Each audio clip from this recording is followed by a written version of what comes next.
ഞങ്ങളുടെ ഈ റിസർച്ചിൽ ഏറ്റവും ഓറിയന്റ് ചെയ്തത് റൂട്ട് കോഴ്സ് കണ്ടുപിടിക്കുക. അതായത് ഏതൊരു കാര്യത്തിനും നമ്മുടെ സമൂഹത്തിൽ നടക്കുന്ന എല്ലാവിധ കാര്യത്തിനും. അങ്ങനെ തന്നെയാണ് എനിക്ക് 20 പ്രൊജക്ട് കിട്ടിയത്. ഓക്കെ, അതായത് നമുക്ക് നല്ല രീതിയിൽ ജീവിക്കാനുള്ള എല്ലാവിധ 20 പ്രൊജക്റ്റും. ഓക്കെ, അതെല്ലാം ഞാൻ ഡിസ്കസ് ചെയ്യുന്നില്ല, കാരണം അതെല്ലാം എസെൻഷ്യലായി. അതായത് പ്രാണവായു, വെള്ളം, ഭക്ഷണം, യോഗ, നല്ലൊരു മൈൻഡ്, അപ്പോൾ അതെല്ലാം എസെൻഷ്യലായി. അങ്ങനെ തന്നെയാണ് 20 പ്രൊജക്ട് കിട്ടിയത്.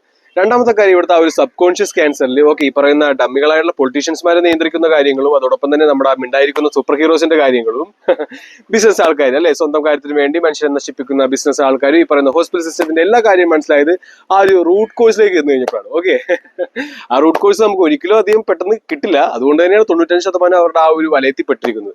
അതിന്റെ ഏറ്റവും പ്രൈമറി കാര്യം ഇവിടെ നടക്കുന്ന ക്രൈംസ് തന്നെയാണ്. ഓക്കെ, ഈ പറയുന്ന അമേരിക്ക അല്ലെങ്കിൽ ഈ പറയുന്ന നമ്മുടെ ജനാധിപത്യം അല്ലെ, ജനാധിപത്യം ജുഡീഷ്യൽ സിസ്റ്റം എന്നുള്ളതൊക്കെ പറയുന്നത് അവര് കൺട്രോളിംഗ് ആണ്. അതായത് ആ ഒരു സുപ്രീം അതോറിറ്റി കൺട്രോൾഡ് ആണ്. അതുകൊണ്ട് തന്നെ ഇവിടെ ശിക്ഷ മാറ്റില്ല.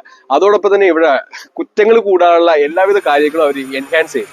അതായത് മൾട്ടിപ്പിൾ പേഴ്സണാലിറ്റി എന്നൊക്കെ പറയാം. അതായത് നമുക്ക് കണ്ടിട്ടില്ലേ, ഒരാൾ വെള്ളം കുടിച്ച് ചെയ്യുമ്പോൾ വേറെ സ്വഭാവം, കുടിച്ച് ചെയ്യുമ്പോൾ വേറെ സ്വഭാവം. അതായത് ഈ പറയുന്ന ഫോറിൻ ലിക്കർ ആണെങ്കിൽ, ഈ പറയുന്ന ലഹരി പദാർത്ഥങ്ങളാണെങ്കിൽ ഇവരുടെ ബ്രെയിൻ അല്ലെങ്കിൽ ഇവരുടെ മൈൻഡ് മാറ്റുന്നു. ഓക്കെ, അതായത് പോലീസുകാരൻ്റെ അടുത്ത് നിൽക്കുമ്പോൾ പോലും സ്വന്തം ഉടുപ്പ് വരെ ഊരി അവിടെ തെറി പറയുന്നു, ചീത്ത പറയുന്നു. അതായത് വേറെ ഒന്നുമില്ല, ഏറ്റവും ബേസിക്കലി പറഞ്ഞു കഴിഞ്ഞാൽ സബ് കോൺഷ്യസ് ക്യാൻസർ ഇതൊന്നും വേണ്ട, ഭയമില്ല. അതായത് സിസ്റ്റത്തിന് ഭയമില്ലാത്തൊരവസ്ഥയാണ്. അതായത് പണക്കാർക്കും കോടീശ്വരന്മാർക്കും ഭയമില്ല, ഏറ്റവും താഴെ കിടക്കുന്ന പുഴുക്കൾക്കും ഭയമില്ല. അതിന്റെ നടുക്ക് കിടക്കുന്ന മനമര്യാദയ്ക്ക് ജീവിക്കുന്ന ആൾക്കാർക്ക് മാത്രമേ ഇവിടുത്തെ സിസ്റ്റത്തിന് ഭയമുള്ളൂ. ഓക്കെ, അപ്പൊ അവരാണ് ചൂഷണപ്പെടുന്ന ആൾക്കാർ. അതായത് ഇതിന്റെ എല്ലാത്തിന്റെ ഇതാവുന്ന ആൾക്കാർ. ഓക്കെ, പണമുള്ളവർ പണം എടുത്ത് കളയും. ഈ താഴെ കിടക്കുന്ന ആ പുഴുക്കൾ ഇതുപോലെ മദ്യവും മയക്കുമരുന്ന് എല്ലാം കുടിച്ചിട്ട് പോലീസിലെല്ലാം പുല്ലുവില കണ്ട്. അപ്പൊ എന്താ പ്രശ്നം എന്ന് വെച്ച് കഴിഞ്ഞാൽ ഇത് എക്സാക്ട്ലി മൃഗങ്ങളാണ്. ഓക്കെ, ഈ പണമുള്ളവരും മൃഗങ്ങൾ തന്നെയാണ്, ഇത് എക്സാക്ട്ലി മൃഗങ്ങൾ തന്നെയാണ്. അതായത് ഇവർക്ക് എന്തും ചെയ്യാൻ ഈ ലോകത്ത്. അതായത് എന്ത് കോടതി, എന്ത് പോലീസ്, ഞങ്ങൾ തുണിയൊക്കെ മാറ്റി കാണിക്കൂടാ, ഞങ്ങൾ ഇടിക്കൂടാ പോലീസുകാരെയൊക്കെ. കണ്ടില്ലേ, ഇത് തന്നെ ഏറ്റവും വലിയ പ്രശ്നം. പക്ഷേ ഒരു വട്ടം പീഡനം കഴിഞ്ഞു കഴിയുമ്പോൾ നമ്മൾ എല്ലാവരും ചിന്തിച്ചിട്ടുണ്ട് അവനെയൊക്കെ നശിപ്പിച്ച് കളയണം അല്ലെ. ചൈനയിലെല്ലാം അങ്ങനെ തന്നെയാണ്, അതോടൊപ്പം ഡെവലപ്ഡ് കൺട്രീസ് എല്ലാം അങ്ങനെ തന്നെയാണ്. ഓക്കെ, നശിപ്പിച്ചതിനെ കളയും.